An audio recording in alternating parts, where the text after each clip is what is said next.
जय हिंद साथियों, आप सभी का स्वागत है आपके अपने इस यूट्यूब चैनल पर। आज की वीडियो में देखेंगे हम लोग यूपी पुलिस के लिए हिंदी साहित्य के वो प्रश्न जो बार बार उत्तर प्रदेश पुलिस की परीक्षा में पूछे गए हैं। तो चलिए स्टार्ट करते हैं आज की इस क्लास को। पहला प्रश्न आप सभी के सामने है कि गोदान किसकी रचना है। तो देखिए, गोदान किसकी रचना है ये आप लोग सभी अच्छी तरीके से जानते हैं। गोदान जो है मुंशी प्रेमचंद का एक प्रमुख उपन्यास है। मुंशी प्रेमचंद, इसका सही जवाब जो हो जाएगा ऑप्शन ए। तो देखिए, मुंशी प्रेमचंद की और प्रमुख रचनाएं जान लेते हैं। तो देखिए, इनकी प्रमुख रचनाएं और हैं। एक हो गई निर्मला, गबन, रंगभूमि, कर्मभूमि, सेवा सदन आदि, इनकी ये रचनाएं हैं। और मंगल सूत्र जो है इनकी अपूर्ण रचना है। मंगल सूत्र जो है, मंगल सूत्र जो है ये अपूर्ण रचना है, यानी कि पूरी नहीं है। तो देखिए, अब जैनेन्द्र कुमार जो दिया है, इनकी रचनाएं क्या क्या हैं। जैनेन्द्र कुमार की रचना देखिए, सुनीता, त्यागपत्र, कल्याणी आदि जैनेन्द्र कुमार की रचनाएं हैं। और आज्ञे की रचनाएं देख लीजिए। आज्ञे की नदी के द्वीप, शेखर एक जीवनी और अपने अपने अजनबी आदि, ये सभी रचनाएं आज्ञे की हैं। और नागा अर्जुन की देख लेते हैं। नागा अर्जुन की प्रमुख रचनाएं इस प्रकार हैं। नई पौध, बलचनामा, बाबा बटेश्वरनाथ आदि इनकी रचनाएं हैं। बढ़ते हैं अगले प्रश्न की ओर। इस प्रश्न का सही जवाब हो जाएगा option A. Option A right is answer. बढ़ते हैं अगले प्रश्न की ओर। प्रश्न नंबर 2 क्या कहता है। प्रश्न नंबर 2 आप सभी के सामने है। बीजक किसकी रचनाओं का संग्रह है। यानी कि बीजक जो है किसकी, निम्न में से किस कवि की रचनाओं का संग्रह है। तो देखिए, बीजक जो है कबीर दास की रचनाओं का संग्रह है। तो इसका सही जवाब हो जाएगा option A. Option A is right हो जाएगा। बीजक इसका सही जवाब हो जाएगा। बीजक जो है कबीर दास की रचनाओं का संग्रह, जिसके अंतर्गत क्या क्या आता है। साखी, शबद, रामायणी। बीजक के अंतर्गत क्या क्या आता है। साखी, शबद, रामायणी। साखी, शबद, रामायणी। साखी, शबद, रामायणी, इस तीन रचनाएं जो हैं, तीनों का संग्रह जो है बीजक कहलाता है। तो देखिए, जैसी की महत्वपूर्ण रचनाएं, जैसे की महत्वपूर्ण रचनाएं जो हैं पद्मावत, अखरावट, आखिरी कलाम। और सूरदास की महत्वपूर्ण रचनाएं हैं जो पूछे जाने की प्रबल संभावना है। सूर सागर, सूर सारावली, साहित्य लहरी, ये तीन रचनाएं सूरदास की हो गई। तुलसीदास की देख लेते हैं। तुलसीदास की महत्वपूर्ण रचनाएं रामचरितमानस, गीतावली, रामलला, नहुच, कवितावली, विनय पत्रिका, पार्वती मंगल आदि, ये सभी रचनाएं तुलसीदास की हैं। इस प्रश्न का सही जवाब ऑप्शन ए हो जाएगा, कबीर दास। बढ़ते हैं अगले प्रश्न की ओर। अगला प्रश्न आप सभी के सामने है। अंधेर नगरी, अंधेर नगरी के नाटक के रचयिता कौन है। अंधेर नगरी जो नाटक है, इसके रचयिता कौन है। तो देखिए, अंधेर नगरी नाटक के रचयिता जो हैं आप सभी लोग जानते हैं। इसका ऑप्शन हो जाएगा सी। सी इज राइट आंसर हो जाएगा। ऑप्शन सी इसका सही जवाब हो जाएगा, भारतेंदु हरिश्चंद्र। कौन, भारतेंदु हरिश्चंद्र जो है अंधेर नगरी नाटक के रचयिता हैं। तो देखिए, जो अंधेर नगरी नाटक के रचयिता भारतेंदु हरिश्चंद्र हैं, इनके द्वारा और अन्य नाटक कौन कौन लिखे गए हैं। तो देखिए, ये इन्होंने और लिखा सती प्रताप, नील देवी, भारत दुर्दशा आदि इन्होंने और लिखा है। तो और देखिए, जो जय शंकर प्रसाद की प्रमुख रचनाएं हैं वो भी जान लेते हैं। इन्होंने लिखा करुणालय, प्रायश्चित, राजश्री, अजातशत्रु, जन्मेजय का नागयज्ञ, कामना, स्कंदगुप्त, चंद्रगुप्त, ध्रुवस्वामिनी, एक घूंट आदि रचनाएं जयशंकर प्रसाद जी द्वारा रचित हैं। और मोहन राकेश के द्वारा जान लेते हैं। मोहन राकेश ने लिखा आषाढ़ का एक दिन, लहरों के राजहंस, आधे अधूरे, ये सभी रचनाएं मोहन राकेश की हैं। भीष्म साहनी की रचनाएं देख लेते हैं। भीष्म साहनी जो है आलमगीर, रंग दे, बसंती चोला, कबीरा खड़ा बाजार में, माधवी, ये सभी रचनाएं भीष्म साहनी की हैं। तो इस प्रश्न का सही जवाब हो जाएगा ऑप्शन सी। प्रश्न नंबर 3 का जवाब हो जाएगा ऑप्शन सी, भारतेंदु हरिश्चंद्र। अंधेर नगरी नाटक के रचयिता भारतेंद्र हरिश्चंद्र जी हैं। बढ़ते हैं अगले प्रश्न की ओर। प्रश्न नंबर 3 हो जाएगा। प्रश्न नंबर 4 हो जाएगा, कामायनी के रचनाकार कौन है? कामायनी के रचनाकार आप सभी लोग बढ़िया तरीके से जानते हैं। कामायनी के रचनाकार जो हैं जयशंकर प्रसाद जी हैं। जयशंकर प्रसाद जी हैं। कामायनी के रचनाकार कौन है? जयशंकर प्रसाद जी हैं। तो देखिए, जयशंकर प्रसाद की जो कामायनी है ये एक महाकाव्य है और इनकी अन्य रचनाएं जो हैं झरना, आंसू, लहर, कानन कुसुम आदि ये सभी हैं। सुमित्रा नंदन पंत की रचनाएं देख लेते हैं। सुमित्रा नंदन की महत्वपूर्ण रचना है पल्लव, गुंजन, युगांतर आदि। और सूर्यकांत त्रिपाठी निराला की रचनाएं देख लेते हैं। सूर्यकांत त्रिपाठी निराला की रचना है अनामिका, गीतिका, तुलसीदास, परिमल आदि। ये सभी रचनाएं सूर्यकांत त्रिपाठी निराला की हैं। और महादेवी वर्मा की रचनाएं देख लेते हैं। महादेवी वर्मा को आधुनिक युग की मीरा कहा जाता है। तो देखिए, निहार, निहार रसिमरथी, निहार रसिमरथी, नीरजा, सांदगीत, यामा आदि रचनाएं महादेवी वर्मा की हैं। बढ़ते हैं अगले प्रश्न की ओर। अगला प्रश्न आप सभी के सामने है। अगला प्रश्न आप सभी के सामने है प्रश्न नंबर 5। तो देखिए, प्रश्न नंबर 5 क्या कहता है? देवदास उपन्यास पर 3 बार फिल्म बन चुकी है। उपन्यासकार का नाम क्या है बताइए? तो देखिए, जो देवदास उपन्यास पर 3 बार फिल्म बन चुकी है, इस उपन्यासकार के नाम क्या है? तो देखिए, इसका सही जवाब हो जाएगा ऑप्शन बी। ऑप्शन बी शरत चंद्र चट्टोपाध्याय। इसका सही जवाब हो जाएगा शरत चंद्र चट्टोपाध्याय। तो देखिए, जो देवदास है ये शरत चंद्र चट्टोपाध्याय द्वारा लिखा गया है। और इनकी अन्य रचनाएं क्या हैं?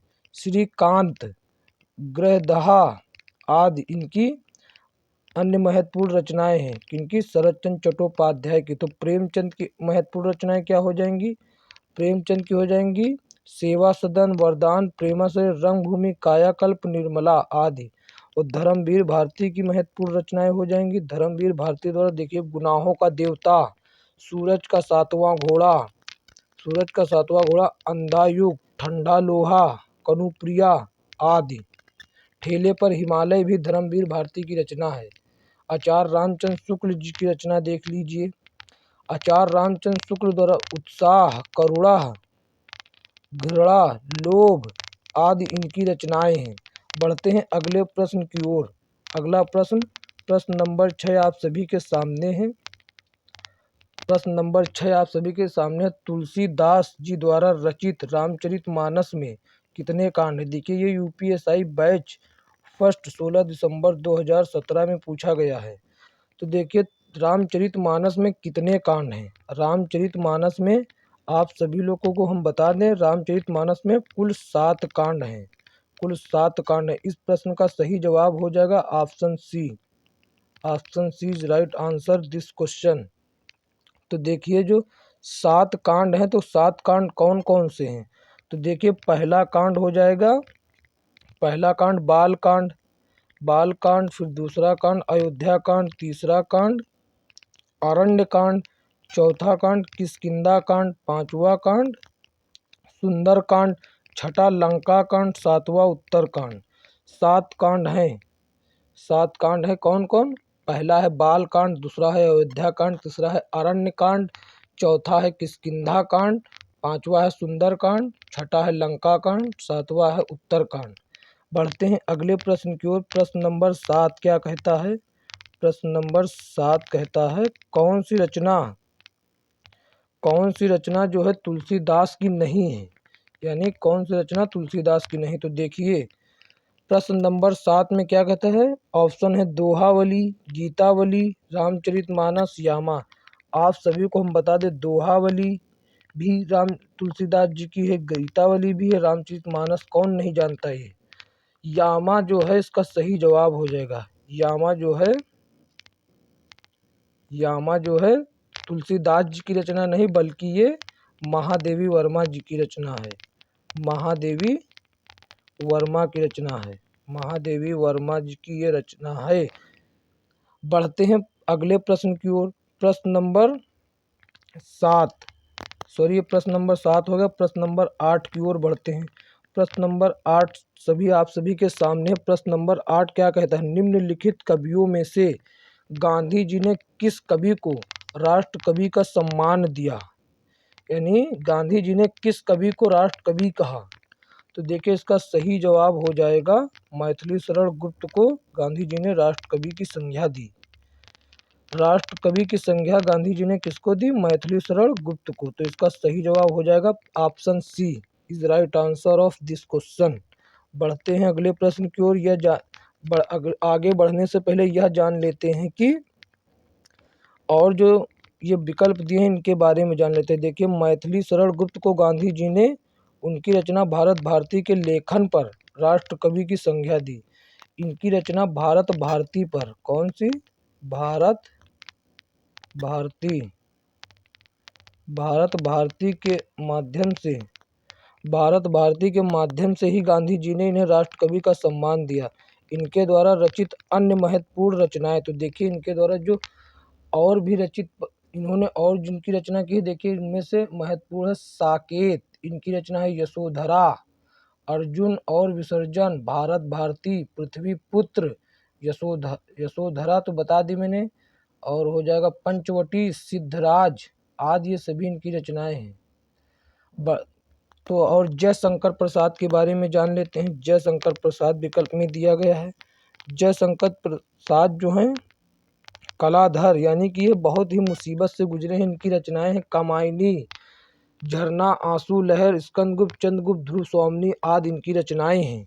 और महादेवी वर्मा को आधुनिक युग की मीरा कहा जाता है, आधुनिक युग की मीरा के नाम से जाने जाते हैं। और सुमित्रा नंदन पंत को प्रकृति के सुकुमार कवि के नाम से जाना जाता है। तो देखिए जयशंकर प्रसाद को जाना जाता है कलाधर, इनका उपनाम है कलाधर जयशंकर प्रसाद। और इनका है आधुनिक युग की मीरा, और इनका है प्रकृति के सुकुमार कवि, और इनका तो राष्ट्र कवि है ही, वो तो मैंने बता ही दिया। बढ़ते हैं अगले प्रश्न की ओर। प्रश्न नंबर 9 क्या कहता है, प्रश्न नंबर 9 कहता है कौन सी कृति महादेवी वर्मा की नहीं है। तो देखिए कौन सी कृति महादेवी वर्मा की नहीं है। तो देखिए निहार महादेवी वर्मा की रचना है। कौन सी कृति महादेवी वर्मा की है, तो देखिए निहार ही जो रचना है केवल वही महादेवी वर्मा की रचना है। तो इसका सही जवाब हो जाएगा option A is right answer. तो इस प्रश्न का आप सही जवाब हो जाएगा निहार। निहार जो है महादेवी वर्मा की रचना है। तो देखिए साकेत किसकी है, साकेत जो है मैथिली शरण गुप्त की रचना है, मैथिली शरण गुप्त की रचना है।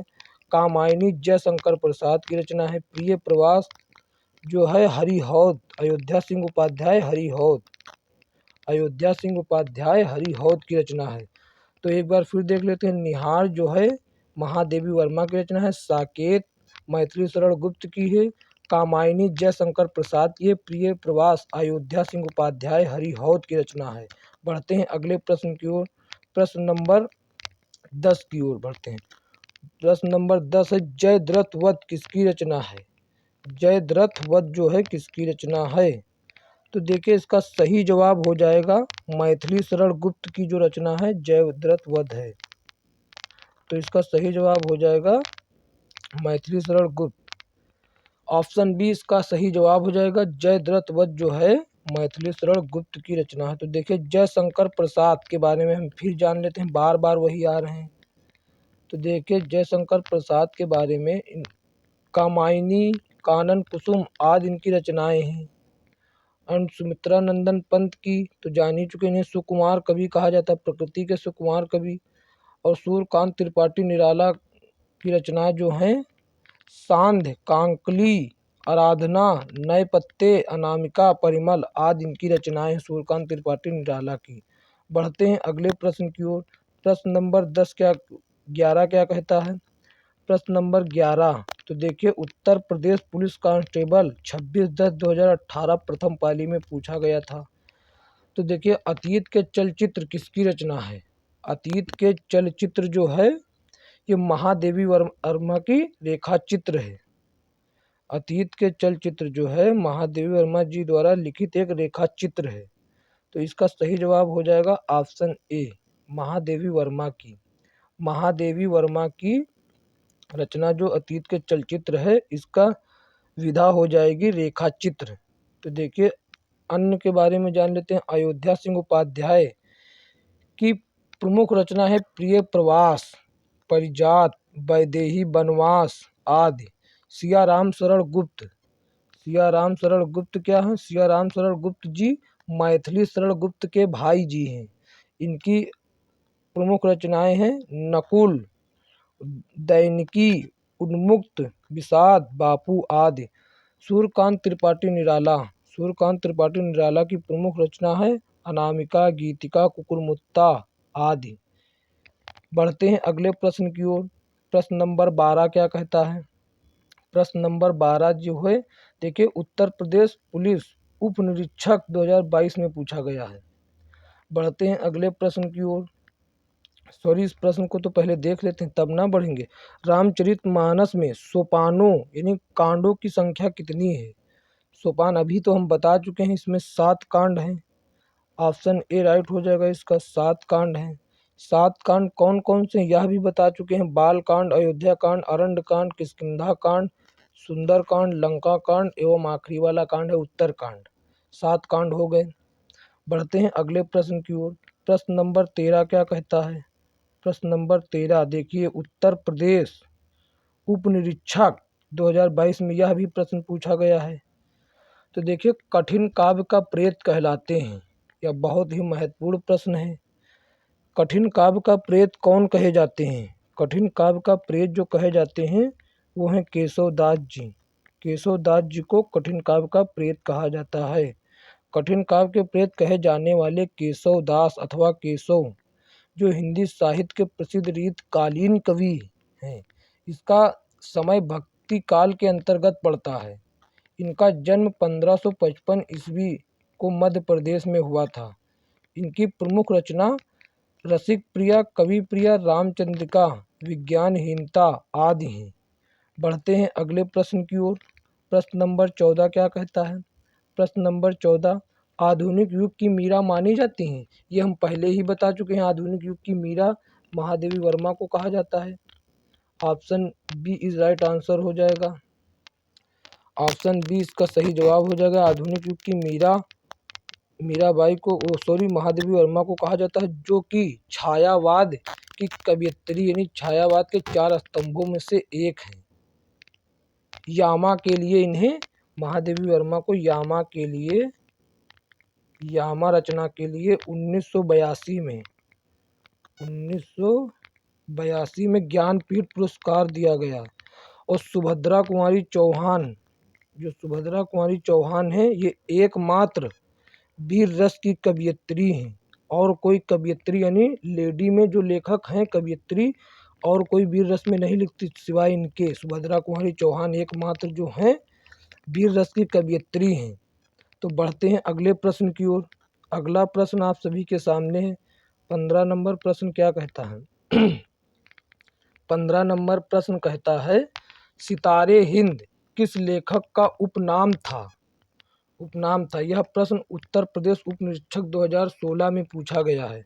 तो देखिए सितारे हिंद जो है यह किस लेखक का उपनाम था? तो देखिए इसका सही जवाब हो जाएगा ऑप्शन सी, राजा शिव प्रसाद सितारे हिंद। इनका पूरा नाम है, उपनाम है, साथ में लिखा जाता है राजा शिव प्रसाद सितारे हिंद ब्रैकेट में। तो ऑप्शन सी इसका सही जवाब हो जाएगा। तो देखिए जो सितारे हिंद है उपनाम नायक साहित्यकार राजा शिव प्रसाद हैं। इनकी भाषा में फारसी अरबी शब्दों का अधिक प्रयोग हुआ है। और इनकी जो कथाएं हैं यानी इनकी रचना है मनोरंजन, राजभोज का सपना, आलसियों का कोड़ा आदि इनकी रचनाएं हैं। बढ़ते हैं अगले प्रश्न की ओर। प्रश्न नंबर 16वां क्या कहता है? प्रश्न नंबर 16 है कि रानी केतकी की कहानी के कहानीकार कौन है? तो देखिए यह प्रश्न जो है उत्तर प्रदेश उप निरीक्षक 2016 और यूपीएसआई बैच थर्ड 16 दिसंबर 2017 को पूछा गया। तो देखिए 16 नंबर प्रश्न है रानी केतकी की कहानी के कहानीकार कौन है? तो इसका सही जवाब हो जाएगा ऑप्शन ए इंशाअल्लाह खां। इंशाअल्लाह खां इस प्रश्न का सही जवाब हो जाएगा। तो देखिए रानी केतकी की कहानी जो है इंशाअल्लाह खां के द्वारा कब रचित है? 1798 के मध्य, यानी 2-3 साल इधर उधर हैं। 1798 में इन्होंने लिखी थी ये कहानी। रानी केतकी की कहानी जो है इंशाअल्लाह खां ने 1798 में लिखी थी। रानी केतकी की कहानी हिंदी की पहली मौलिक लिखित गद्य विधा है। इंदुमती जबकि कहानी है किशोरीलाल गोस्वामी द्वारा। इंदुमती जो है हिंदी की प्रथम कहानी है किशोरीलाल गोस्वामी द्वारा। इंदुमती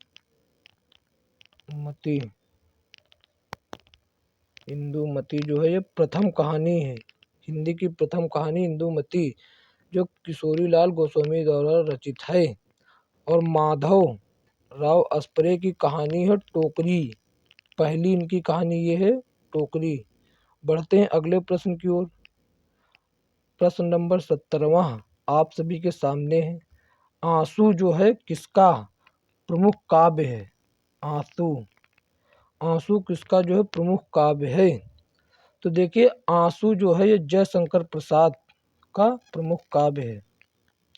तो इसका सही जवाब हो जाएगा ऑप्शन बी।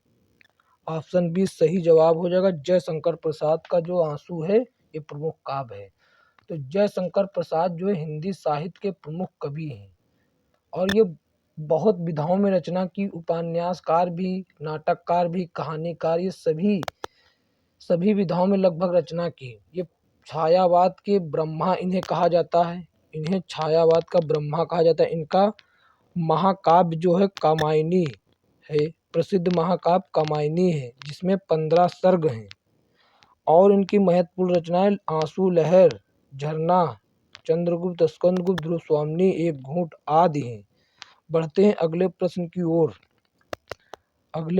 ओर। बढ़ते हैं। प्रश्न नंबर 18 क्या कहता है? प्रश्न नंबर 18 भारतेंदु युग की समय सीमा क्या है? भारतेंदु युग की समय सीमा क्या है? तो देखिए इसका सही जवाब हो जाएगा ऑप्शन। इसका सही जवाब क्या हो जाएगा? भारतेंदु युग की समय सीमा जो है पहला ही इसका सही जवाब है। ये क्या हो गया, कहाँ 21 नंबर आ गया, 18 नंबर था। तो देखिए 18 नंबर प्रश्न है भारतेंदु युग की समय सीमा क्या है? तो इसका सही जवाब हो जाएगा 1850 से 1900 तक। तो इसका सही जवाब हो जाएगा ऑप्शन ए। ऑप्शन ए जो है इस सवाल का सही जवाब हो जाएगा। तो बढ़ते हैं अगले प्रश्न की ओर। प्रश्न नंबर 19 क्या कहता है? प्रश्न नंबर 19 कहता है कि हिंदी रेखा चित्र का विकास किसके बाद हुआ, यानी किस सन के बाद हुआ?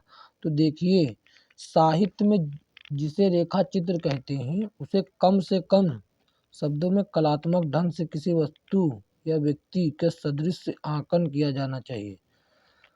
शब्द चित्र भी इसे कहते हैं, रेखा चित्र को शब्द चित्र भी कहते हैं। इसका विकास 1936 के बाद हुआ। तो यानी 1936 जो है ऑप्शन बी में है, यानी इसका सही जवाब ऑप्शन बी हो जाएगा।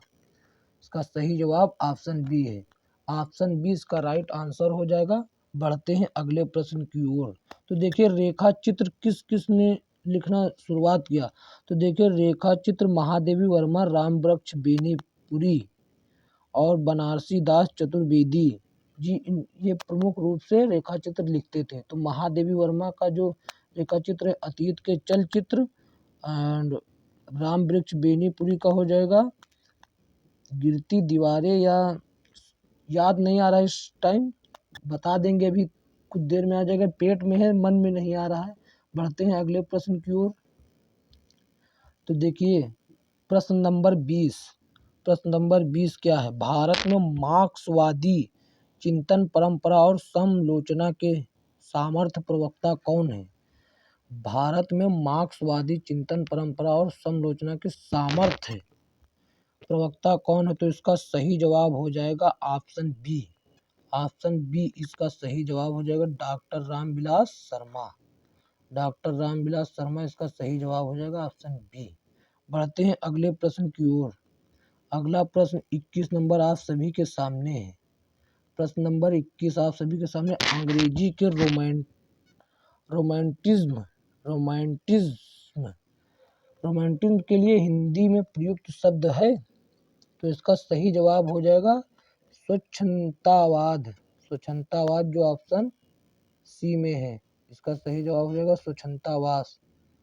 इसका सही जवाब हो जाएगा स्वच्छंदतावाद। देखिए उत्तर प्रदेश उपनिरीक्षक मृतक आश्रित, ये जो मृतक आश्रित है इसका मतलब क्या होता है। देखिए जैसे कोई नौकरी यानी कि उत्तर प्रदेश पुलिस में है, उत्तर प्रदेश पुलिस उप निरीक्षक में है, वह अपनी नौकरी कर रहा है और नौकरी के दौरान उसकी मृत्यु हो गई, जो उसका परिवार था वह उसी पर आश्रित था, तो उसके विषय में जो उनके आश्रित लोगों को नौकरी मिलेगी, जो नौकरी के लिए पहले परीक्षा होती है उसे मृतक आश्रित परीक्षा कहते हैं। तो बढ़ते हैं अगले प्रश्न की ओर। प्रश्न नंबर 22, प्रश्न नंबर 22 क्या कहता है। प्रश्न नंबर 22 रासोचरित्र, रासोचरित्र काव्य, रासोचरित्र काव्य है और उसकी रचना रासक शैली में हुई है, यह कथन किसका है। यह बहुत ही महत्वपूर्ण प्रश्न है, उत्तर प्रदेश उप निरीक्षक मृतक आश्रित 2016 में पूछा गया है। तो देखिए रासोचरित्र काव्य और उसकी रचना रासक शैली में हुई, यह कथन किसका है। तो इसका सही जवाब हो जाएगा option number A, Acharya Hazari Prasad Dwivedi. इसका सही जवाब हो जाएगा Acharya Hazari Prasad Dwivedi, option A right answer हो जाएगा। तो बढ़ते हैं अगले प्रश्न की ओर। तो देखिए हम ये बताने से पहले बता दें कि जो ये रासो है पृथ्वीराज रासो की रचना जो है चंदर बरदाई है, उन्हीं को जो रासो रचित काव्य है चंदर बरदाई। रासो पृथ्वीराज रासो, यहाँ रासो का अर्थ है पृथ्वीराज रासो, इनकी रचना जो है चंदर बरदाई है। तो बढ़ते हैं अगले प्रश्न की ओर। तो प्रश्न नंबर 23 यानी 23 क्या कहता है। प्रश्न 23 है हीरामन सुवाह का उल्लेख आता है, यानी किस कहानी का पात्र है, जो किस नाटक या इस निम्न में से किस रचना का पात्र जो है हीरामन सुवाह है। तो इसका सही जवाब हो जाएगा ऑप्शन बी पद्मावत, जो कि जैसी यानी मलिक मोहम्मद जैसी के द्वारा लिखा गया है। तो इसका सही जवाब हो जाएगा ऑप्शन बी, ऑप्शन 20 का सही जवाब हो जाएगा। पद्मावत का जो पात्र है हीरामन सुवा है और ये पद्मावत है मलिक मोहम्मद जैसी जी द्वारा लिखा गया है। तो देखिए रतन सिंह और इनके पद्मावत कहानी के और भी पात्र थे। तो देखिए इसमें मन को आत्मा कहा गया है, सिंघल हृदय, पद्मावती श्रद्धा या सात्विक बुद्धि की परमात्मा में लीन होने वाली स्त्री है, हीरामन जो तोता के समान है, नागमती, राघव चेतन, अलाउद्दीन, ये सभी इस कहानी के पात्र हैं। बढ़ते हैं अगले प्रश्न की ओर।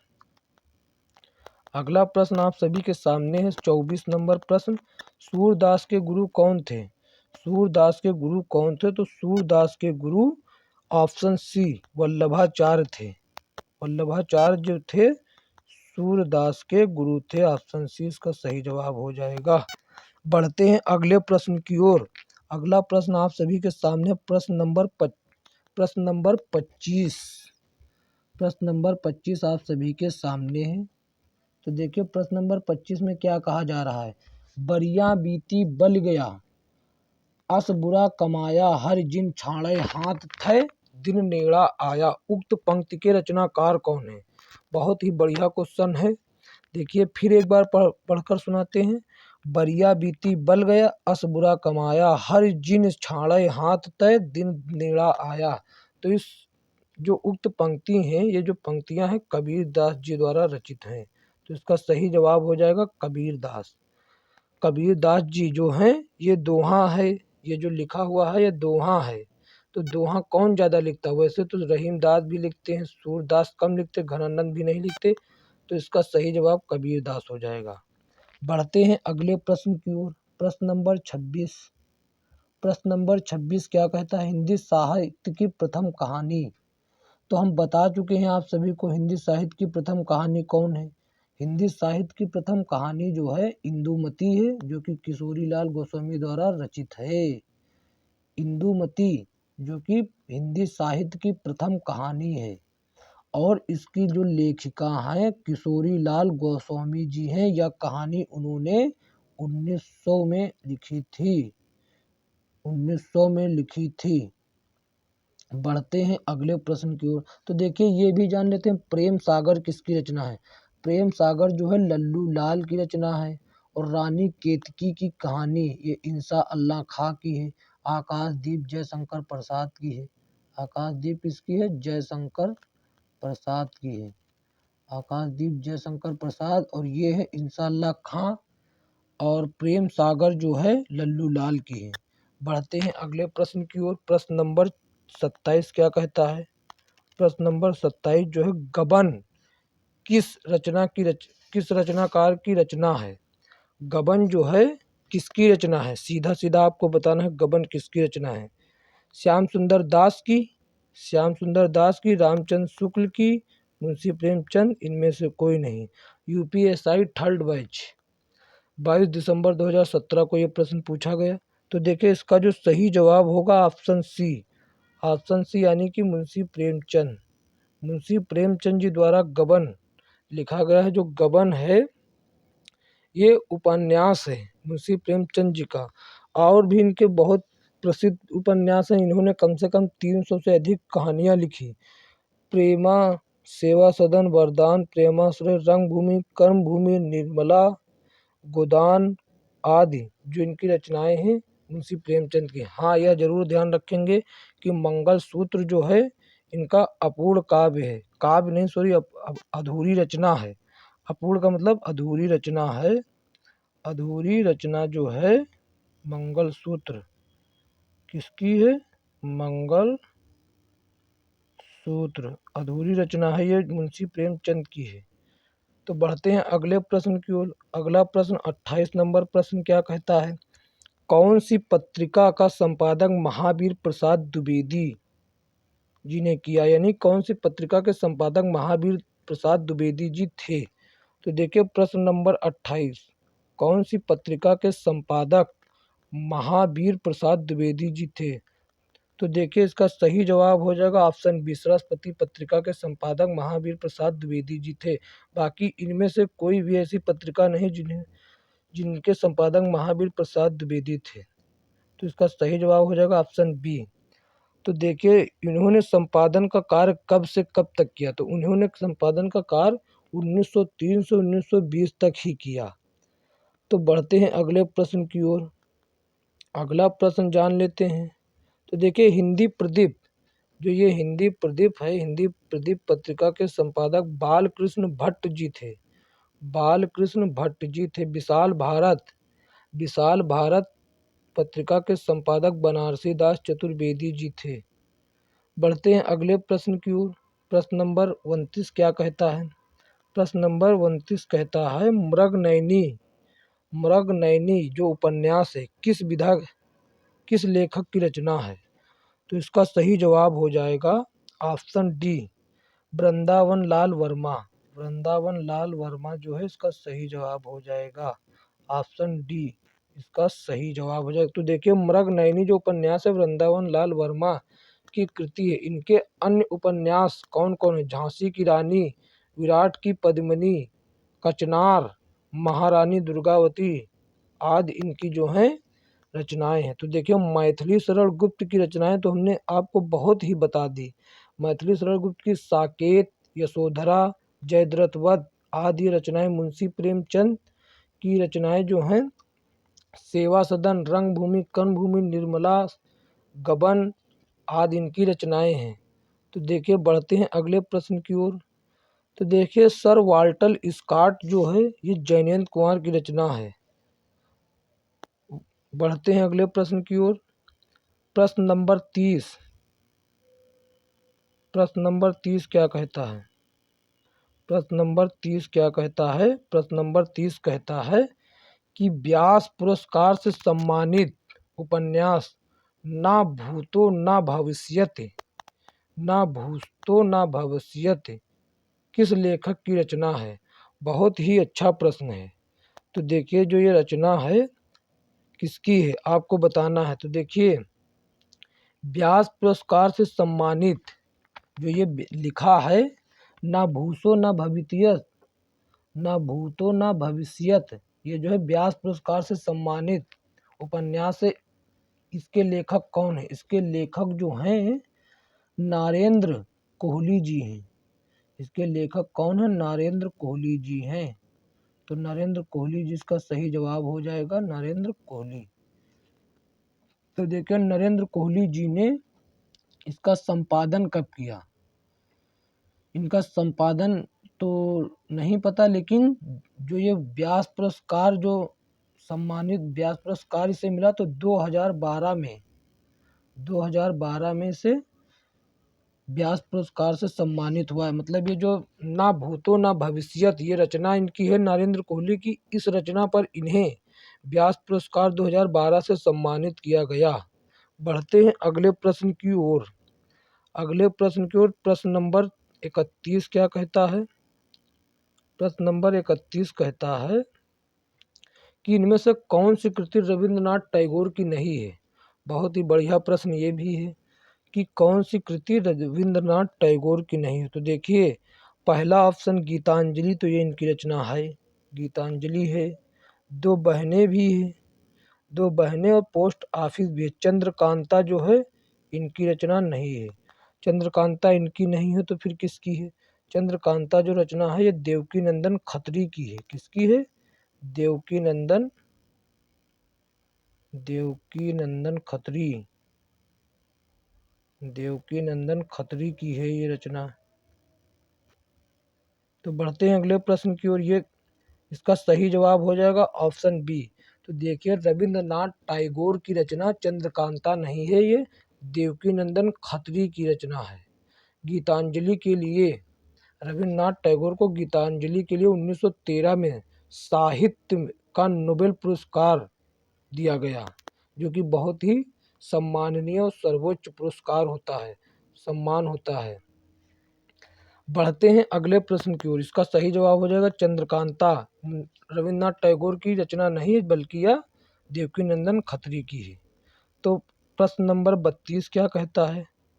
प्रश्न नंबर 32 कहता है कि निम्नलिखित में से किस उपन्यास के लेखक मुंशी प्रेमचंद जी हैं? तो देखिए कर्मभूमि हम आपको कितनी देर से बताते आ रहे हैं, इस क्वेश्चन की पहले से ही बताते चले आ रहे हैं कि कर्मभूमि जो है, रंगभूमि, कर्मभूमि ये सभी इनके ही हैं। ऑप्शन सी इसका सही जवाब है। कर्मभूमि उपन्यास के लेखक मुंशी प्रेमचंद जी हैं। जबकि झूठा सच के लेखक कौन है? यशपाल जी हैं। यशपाल जी हैं। ये क्या हो गया? तो देखिए झूठा सच के लेखक कौन है? यशपाल जी हैं। इसके लेखक यशपाल हैं। जबकि कर्मभूमि जो है, जबकि कर्मभूमि मुंशी प्रेमचंद की रचना है। झूठा सच के यशपाल जी हैं। झूठा सच के यशपाल जी हैं। चित्रलेखा के कौन हैं? चित्रलेखा के भगवती चरण वर्मा जी हैं। और मानस के हंस के लेखक अमृतलाल नागर हैं। इसके लेखक अमृतलाल नागर हैं और इसके भगवती चरण वर्मा जी हैं और इसके यशपाल जी हैं। जबकि ये तो मुंशी प्रेमचंद की है ही है। बढ़ते हैं अगले प्रश्न की ओर। प्रश्न नंबर 33 क्या है? प्रश्न नंबर 33 है भारत की खोज किसकी कृति है? भारत की खोज किसकी कृति है? तो इसका सही जवाब हो जाएगा जवाहरलाल नेहरू। जवाहरलाल नेहरू इसका सही जवाब हो जाएगा। इसका सही जवाब क्या है? जवाहरलाल नेहरू। जवाहरलाल नेहरू ने भारत की खोज नामक कृति की रचना की। बढ़ते हैं अगले प्रश्न की ओर। प्रश्न नंबर 34 क्या है? रसीम रथी। रसीम रथी के रचयिता कौन है? रसीम रथी के रचयिता कौन है? रसीम रथी के रचयिता रामधारी सिंह दिनकर जी हैं। कौन? रामधारी सिंह दिनकर, जो कि ऑप्शन नंबर ए में बैठे हुए हैं। रामधारी सिंह दिनकर इसका सही जवाब ऑप्शन ए हो जाएगा। यह कर्ण के जीवन पर आधारित है। किसके जीवन पर? कर्ण वही महाभारत वाला कर्ण। तो और इनकी जो रामधारी सिंह दिनकर की अन्य रचनाएं हैं और भी जान लीजिए महत्वपूर्ण। उर्वशी, परशुराम की प्रतीक्षा, हारे को हरिनाम, नीम के पत्ते, रेणुका हुंकार, इतिहास के आंसू आदि। उर्वशी महाकाव्य के लिए 1972 में इन्हें भारतीय ज्ञानपीठ पुरस्कार से सम्मानित किया गया। उर्वशी रचना पर उर्वशी उर्वशी उर्वशी महाकाव्य के लिए इन्हें 1972 में भारतीय ज्ञानपीठ पुरस्कार से सम्मानित किया गया। तो देखिए रसीम रति के रचयिता रामधारी सिंह दिनकर जी हैं। जो रसीम रति है यह कर्ण के जीवन पर आधारित है और इनकी अन्य रचनाएं हैं परशुराम की प्रतीक्षा, हारे को हरिनाम, रेणुका हुंकार, इतिहास के आंसू आदि इनकी रचनाएं हैं। बढ़ते हैं अगले प्रश्न की ओर। प्रश्न नंबर 35। अग्नि परीक्षा किस विधा की कृति है? किस रचनाकार की कृति, सॉरी गलती से विधा बोल दिया मैंने। अग्नि परीक्षा किस रचनाकार की कृति है? तो देखिए जो अग्नि परीक्षा है यह किसकी है? तो आप सभी लोग जानते हैं इसका सही जवाब हो जाएगा आचार्य तुलसी। आचार्य तुलसी जो इसका सही जवाब है। आचार्य तुलसीदास जी नहीं, सॉरी, आचार्य तुलसी जो हैं अग्नि परीक्षा नामक कृति के रचनाकार हैं। जबकि आप कौटिल्य जानते हैं, कौटिल्य की महत्वपूर्ण कृति अर्थशास्त्र है। कौटिल्य की कृति अर्थशास्त्र, और कौटिल्य को चाणक्य भी कहा जाता है। कौटिल्य को चाणक्य और इनका वास्तविक नाम क्या है? विष्णुगुप्त। इनका वास्तविक नाम है विष्णुगुप्त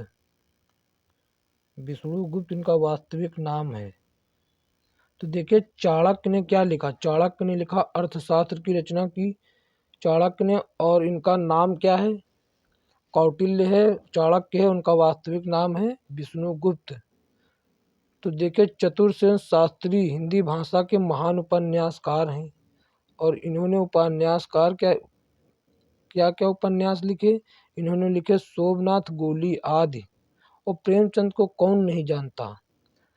प्रेमचंद को कौन नहीं जानता? रंगभूमि, कर्मभूमि, सेवा सदन, गबन, गोदान आदि सब इन्हीं की रचनाएं हैं। इन्होंने लगभग, मुंशी प्रेमचंद जी ने 300 से अधिक रचनाएं लिखी। इनकी पहली कहानी सौत और आखिरी कहानी कफन है। बढ़ते हैं अगले प्रश्न की ओर। प्रश्न नंबर 36। आंचलिक उपन्यासकार कौन है? आंचलिक उपन्यासकार फणीश्वर नाथ रेणु जी हैं। कहाँ हैं? ऑप्शन डी में बैठे हुए हैं। ऑप्शन डी में बैठे हुए हैं। ऑप्शन डी इसका सही जवाब हो जाएगा। तो फणीश्वर नाथ रेणु जी जो हैं आंचलिक उपन्यासकार हैं। कक्षा 12 में आप लोगों ने पढ़ा होगा पंचलाइट, इन्हीं का आंचलिक कहानी है। जो बिहार के एक छोटे से गांव की कहानी है पंचलाइट इनकी जो है आंचलिक कहानी है। पंचलाइट किसकी आंचलिक कहानी? फणीश्वर नाथ रेणु की। बढ़ते हैं अगले प्रश्न की ओर। प्रश्न नंबर 37 क्या कहता है?